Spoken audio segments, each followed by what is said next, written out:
Sorry, US media, it is not you, but the American Supreme Court which will decide who the next president of the United States will be. The US media has called the presidential elections, and according to media outlets, Joe Biden is the new American president-elect.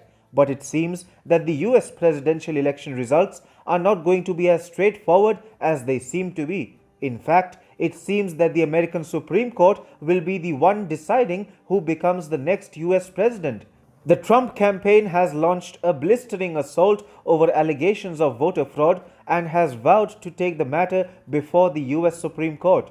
Now, while the American media keeps claiming that the Trump campaign is disputing mail-in ballots without any evidence, there are reports and materials to suggest that all might not have been well with the American presidential polls.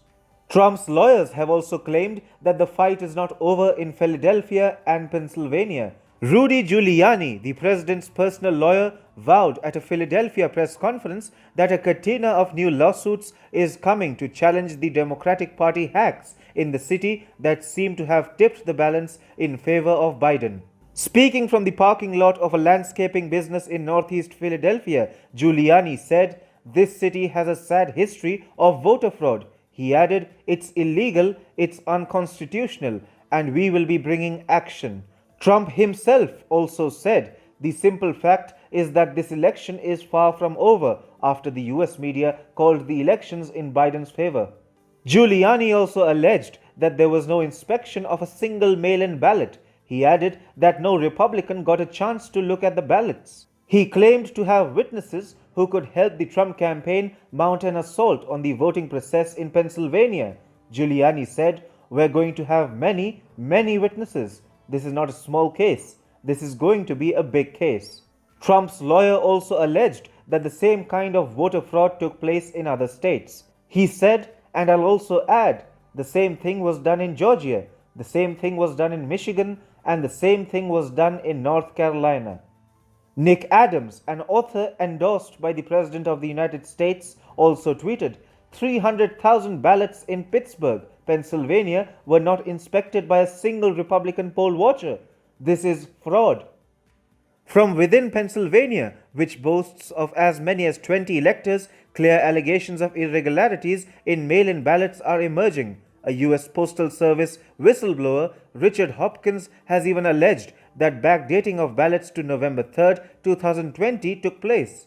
He said, "Postmaster Rob Weisenbach directed my co-workers and I to pick up ballots after Election Day and provide them to him in an affidavit."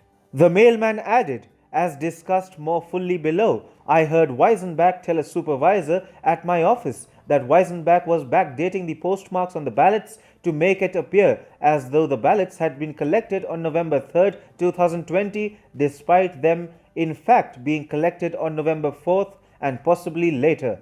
Similar allegations of voter fraud are also coming in from Nevada. Nevada GOP tweeted, "Our lawyers just sent a criminal referral to AG Barr regarding at least 3,062 instances of voter fraud.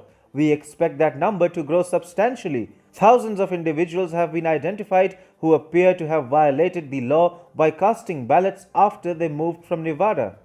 In another tweet, Nevada GOP stated, "Father of a 17-year-old who registered and received ballot thankfully contacted county regarding his ineligibility. The radical left dreams to lower voting age, but they can't legally vote." The mainstream American media keeps claiming that Trump is making allegations of Democrats trying to steal the elections without any evidence. But there are enough testimonies and other materials to suggest that at least the poll process doesn't seem to be thoroughly clean on the face of it. Even in Michigan, it is being alleged that software used to tabulate votes in one county sent at least 6,000 Trump votes to Biden. 47 counties are said to have used the same software, and if such glitches have taken place elsewhere also, then the electoral results would certainly not be very reliable. Voter fraud allegations are emerging from key states like Michigan, Pennsylvania, and Nevada, which can easily swing elections towards a particular side. And then, most of these states have gone Biden's way with narrow margins. The American media might have called the elections, but it seems that the US Supreme Court will decide who becomes the next US president.